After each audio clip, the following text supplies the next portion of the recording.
নমস্কার। আপনি কি হিন্দু? জি ভাই, আমি হিন্দু। ও, আপনি সনাতন ধর্মের মানুষ, হ্যাঁ? জি, জি। আচ্ছা, আচ্ছা, বুঝতে পারছি। তো কেন আসছেন আপনি হিন্দু হয়েও প্রতিবেদনে কেন আসলেন? ভাই, আমি একটা ভালো মনের মানুষ পেলে বিয়ে বসবো, এই কারণে আসছি আর কি। হিন্দু প্রতিবেদনে আসছেন বিয়ে বসতে। তো আপনার কেমন বয়সী দরকার মনের মানুষ? ভাই, বয়সটা কোনো ফ্যাক্টর না, বয়স যেরকমই হোক না কেন তাতে কোনো সমস্যা নেই আমার। তাতে কোনো প্রবলেম নাই? না, না। আচ্ছা, আচ্ছা। তো আপনার কাছে শুনতে চাচ্ছি আপনি দেশের বাড়িটা কোথায়? বর্তমানে কোথায় আছেন? দেশের বাড়ি দেশের বাড়িটা কোথায়? কুমিল্লা নাঙ্গলকোট। কুমিল্লা? নাঙ্গলকোট। ওখানেই থাকেন? জি, আমি ভাই ওখানেই থাকি। আচ্ছা, আচ্ছা।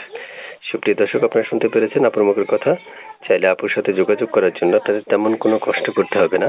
স্ক্রিনে একটা নাম্বার দেখতে পারবেন, ওই নাম্বারটাই তার, এবং তার সাথে কথা বলার জন্য আপনাদের অবশ্যই পুরো কথা শুনে এবং চ্যানেলটা সাবস্ক্রাইব করে তারপর ফোন করে কথা বলতে হবে।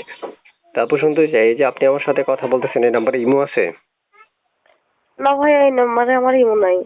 হোয়াটসঅ্যাপ, ইমো কিচ্ছু নাই না? না ভাই, ইমো নাই। তাহলে দর্শক কথা বললে আপনার সাথে মনে হয় যে নাম্বারেই যোগাযোগ করতে হবে, তাই তো? জি, জি।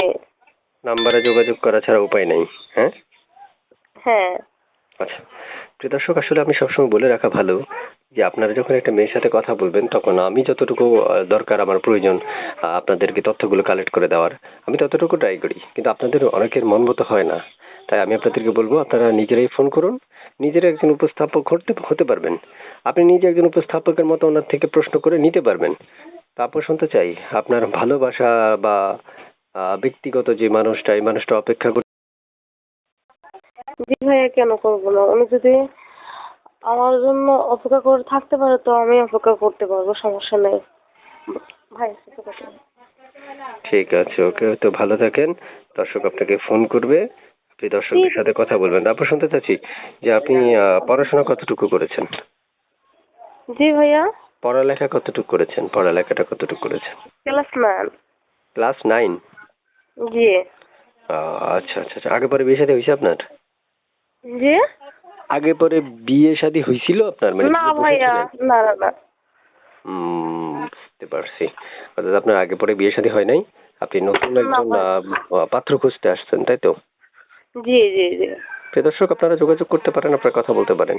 HKTV 345 সাথে যুক্ত থেকে যারা এতক্ষণ ভিডিওটা দেখছেন, আমি প্রত্যেকটা মানুষকে ধন্যবাদ জানাচ্ছি। কেন জানাচ্ছি? এটার অনেক কারণ আছে, রিজন আছে। এই একটা কারণ, সবচেয়ে বড় কারণ হচ্ছে আপনি যখন ধৈর্য সহকারে ভিডিওটা দেখছেন, আমি শিওর যে আপনি আমার কথাগুলি স্পষ্ট শুনতে পাচ্ছেন, এবং শুনতে পাচ্ছেন বলেই আমি আমাকে ধন্য মনে করি। কেন মনে করি? কারণ আপনার মতো একজন ব্যস্ত মানুষ বা ব্যস্ত দর্শক আমার কথাগুলো শুনছেন এবং আমার উপস্থাপনাগুলো আপনি উপভোগ করছেন, এটার জন্য আমি ধন্য। তাই যারা আমার কথাগুলো শুরু থেকে শেষ পর্যন্ত শুনেছিলেন তারা কমেন্ট বক্সে কমেন্ট করবেন। আপনাদের জন্য একটু সময় নষ্ট করে হলেও কমেন্টে রিপ্লাই দেওয়ার ট্রাই করে যাব। ভালো থাকেন, সুস্থ থাকেন। আল্লাহ হাফেজ। আসসালামু আলাইকুম।